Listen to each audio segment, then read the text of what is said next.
Alright, what's up nerds? This is Cam. Today I'm going to be hopefully finishing up my inventory system. All we have left to do is to actually equip the item when we drag it into the proper slot. So to do that, what I'm going to make on my player is some equip locations. So I'm just going to jump on my player and create some empty transforms here. So I'm just going to call this equip locations, and I'm going to put 3 empties on this. I'm going to call the first one head. I'll call the next one right arm or right hand, and the next one I will call left hand. And then I'm just going to position these. So I'll put the head at 1 in the Y, so it'll be right on top of our player here. For right hand, I'll do 0.5 and 0.5 for the X and the Z, and that's on the right side. And then for the left, I'll just do negative 0.5 in the X and 0.5 on the Z. So now we have these kind of locations of where we can put our objects when we're equipping them in our 3 slots here. In the bottom left, you can see. So this is like our head, our left arm, and our right arm.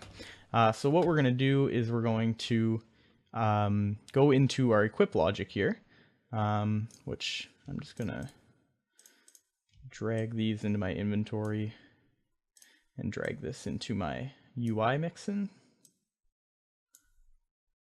I'm getting a little sloppy here, so I'm going to go into my equip slot here,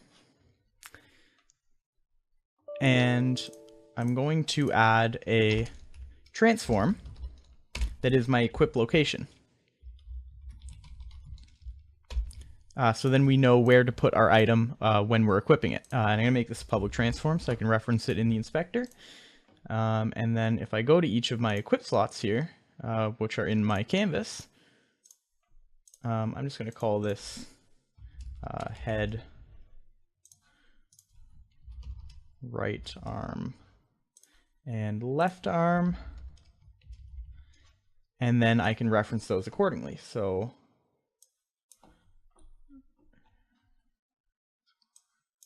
I got 2 inspectors for some reason, so I'm going to get rid of that. So here I have my equip location, which is an empty transform, and I'm just going to drag head onto it. On right arm, I'm going to drag right arm, and on left arm, I'm going to drag my left arm.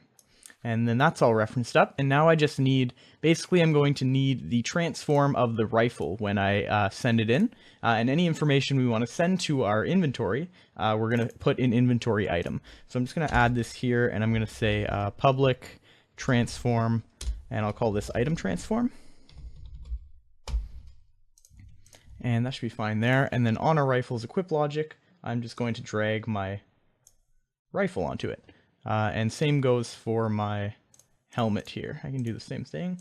Drag my helmet onto the item transform. Oh, and my helmet's actually going to need a thumbnail as well while I'm here. So I'm going to pop down. I have a helmet here, I believe. Yeah, so if I pop back onto my, where is it? Helmet equip logic, I can drag this on, and now my helmet will have a thumbnail as well when I pick it up.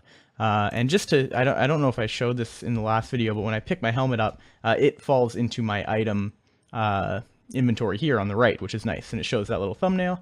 And then I can pick up my rifle, and you can see the items just stay there. Oh, I'm getting a null reference here. Player data, set data on interactable.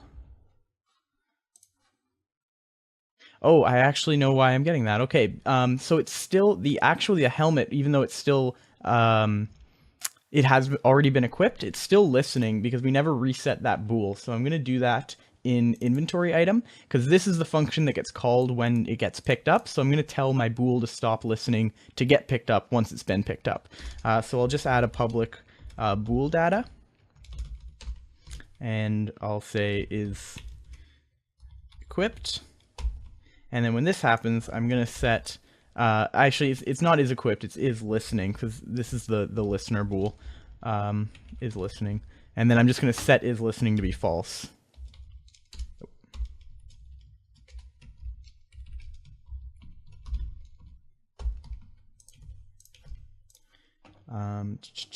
So then if I go on my inventory item, I can grab my bool data, which is this one here, I believe, interactable. And then I can drag this on is listening, and then that will reset that. So then my interactable, or sorry, my get key down, which is referencing that bool, won't be listening anymore. And I'll do the same thing over here on my rifle. So I can just drag my bool data onto my inventory item, and that should work fine now. Because what was happening was the helmet was still listening for a press here, but now it's working fine. Oh, it's not. Okay, sorry about that. So I figured it out. The problem that we were having was actually being caused by my door over here, my forgotten door. Basically, I was standing in that trigger when I was pressing space, and it was calling interactable on my door object, and it was looking for a player data, which it doesn't have. But the door has no reason to get the data of the player, so I just put a check in here, and really I should be having checks through my whole project to make sure things are actually assigned before I use them. But just because I'm trying to keep these videos short, I'm sort of cutting corners a little bit on that stuff. But I've added a check in here, so now if you press the door, it'll work fine. So that's all you have to do there. But just keep moving with the equipping here. Basically, the problem we're having is that when I pick this shield up, or this helmet, or sorry, not the shield, that doesn't work yet, but the helmet or the rifle, the object just sits there, which isn't what we want. So we're going to fix that. And the way I'm going to fix that is in my inventory. So if I go onto my inventory here, so I'll start with my weapon inventory. I'm actually probably going to do it in my inventory slot. Yeah, because that's where this is getting assigned here, in the inventory slot. So then I can say, so item, which is our inventory item, and we can get the item transform, which we just added, which is a reference to this rifle. And we'll get the game object, and we'll set it to active equals false. So now it'll turn that rifle off when we pick it up, which is fine. That's exactly what we want. But then when we equip it, we want to turn it back on, and we'll handle that in equip slot because we have this inventory item, same as before, which is now called equipped item here.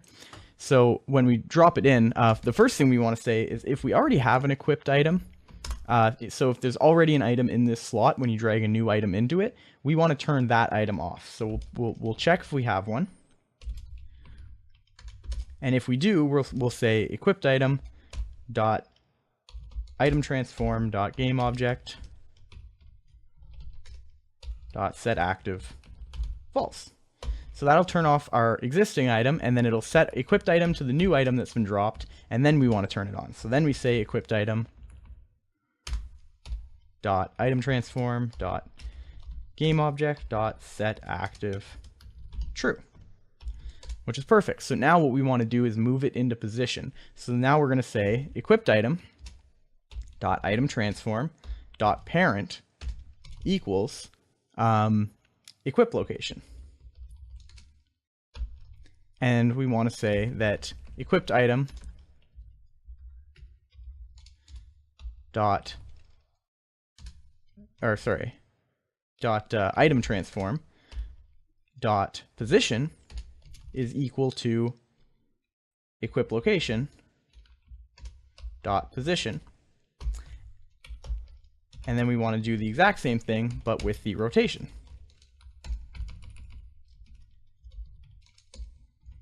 So that's saying that when we equip the item, we'll turn it on, we'll put it in our location that we've assigned, and we'll face it the way that our location is looking. And that should all work fine right there. So let's just test that out. So if I start this up, I can pick up my rifle, and I can pick up my helmet, and then and now my items are gone, right? My items are no longer in the scene after I've picked them up. So I can drag my rifle into my right slot here, and it actually appeared on the left, so I messed something up there, but it worked fine. The rifle turned on, and it's in one of our equip locations. And if I drag my helmet up top, now my helmet's on my head. So yeah, it looks really good. There's something's up with my equip locations here, so let me just double check that. If we go right arm, yeah, so I think I put right arm on the left and left arm on the right. So let's change that. Say left arm and right arm. And then I'm going to drag from my player. This is left arm. Oh, they're both left arm now. This should be right arm. So right arm will take right arm, and left arm will take left hand. Okay, so that should work. That should work better now. So now I can assign my weapon Perfect. And I can assign my helmet. Perfect. Okay, that's awesome. So now what I'm going to do is I'm going to just build this shield. So I made this little shield while you guys were gone, and it's totally the best thing I've modeled in this whole project so far. So I'm just going to build this shield's equip logic up from nothing because it's pretty complex. So I just want to build it from the ground up once just to show you start to finish how to make it work here. So I'm just going to start, and I'm going to call this equip logic. And once you get started, it's pretty straightforward. The first thing you want to remember to do is give it a box collider and give it a interactable class, because that's what you want to interact with. And then just looking at these parameters it has, you can kind of see like what you need. So the first thing you obviously need here, just from looking at these public parameters, is you need a bool data and you need a game object data. So we can reference these in. And then the reason you need a bool data is so that you can turn a listener on. So we want to listen with an input key. So I'm going to use get key down, and I'm going to reference this bool data here. And then with get key down, I'm going to give it space as its listener so that we can pick up our shield. And then the thing I have here is an input action. And what I want to do when I interact with this shield is I want to put it in my inventory. So I'll add an inventory item. And then now I have a whole bunch of parameters here that I need to fill out. So the first one is equipped mixin. And the equipped mixin that I want to add is basically equipable, which turns my shield listener on, which if my shield has an action, is what I'm going to want. But if it doesn't have an action, I don't really need an equipped mixin. We can kind of handle that case later if we want. But just for now, I'm going to leave it in so it's all working the same. And then player is going to get populated through this game object data. Item transform is going to be my root object here, which is shield. And the thumbnail we can grab from here. So I believe this is a nice looking shield. I'm gonna double check. Nope, that's my helmet. Maybe my shield's up here actually. Yeah, there's my shield. Okay. So I can go back here and replace that. And my is listening bool is the bool that I want to turn off once it is equipped. And that's all you need right there. So it's not as complicated as it looks. I know it's a lot of different classes, but they kind of tell you what they need themselves. So once you get started, it's easy to work your way through. And I'm going to make this an item. And now I can go and I can pop into my player here. I can pick up my weapon. I can pick up my shield. I can't pick up my shield. Oh, so my box collider needs to be a trigger. That's the thing I forgot. I knew I wasn't going to get it perfect the first time, but that's okay. So now I can pick up my shield, or the second time apparently. Input action, check and action. Oh, I didn't reference my input action here. So third time's the charm, right guys? So I can pick up my weapon, I can pick up my shield, and I can pick up my helmet, and I can equip my weapon here, and I can equip my shield, and I can equip my helmet. And now that right there is a guy ready for war. That guy looks awesome. And there's just one more quick thing that I want to do to finish this off. Right now, if you play this, I can pick up my shield and I can put it right on my head, which looks really silly. So I'm just going to fix that really quick. So if we pop into our inventory enums here, I can make a new enum, and I'm just going to call it slot type.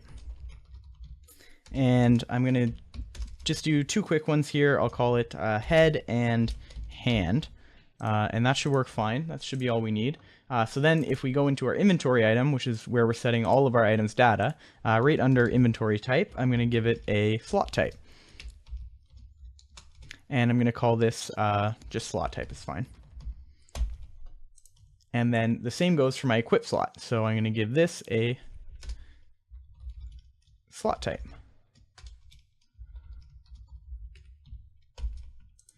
And then I can say, if I find an inventory slot that's been dropped on me, the first thing I'm going to do is check if the slot types match. So I'm going to say if drop slot dot item, which is the inventory item that the inventory slot has a reference to. This is slot type is equal to my slot type. Then we're going to do all of this, and if it's not, then we'll get out of here. This is my slot type. And if it's not, then we'll do nothing. And if we have our own object, we'll keep it here, which will work fine. So that should be all good here. That's set up. So now I just have to set my slot types. So the helmet will already be set to head. So I just need to do the rifle here and the shield. So we'll change these to hand. And then in my equip panel, I'll change my arms here to hand. And now if I play my scene, I can pick my rifle up, and if I drag it on my head, it won't land. But if I drag it into my hand slot, I can drag it into either one, and it will give me my rifle. So I can pick up my shield here, and I can pick up my helmet. And if I drag my helmet onto my hand, it won't work. And if I drag it here, perfect. And now I'm all set up to go. So that's pretty much it. I'm pretty much just going to call it here. It's definitely not perfect. There's a few more things that I need to do, but it's a really good foundation, I think. It's a good inventory system. It's nice and modular. I mean, like, these equip slots are always displaying, which is annoying. And another thing that I think is kind of broken is if I move this here. Yeah, so it'll move my rifle over to my other hand, but it'll leave the image here, which doesn't make any sense. So there's definitely a few more checks we have to do.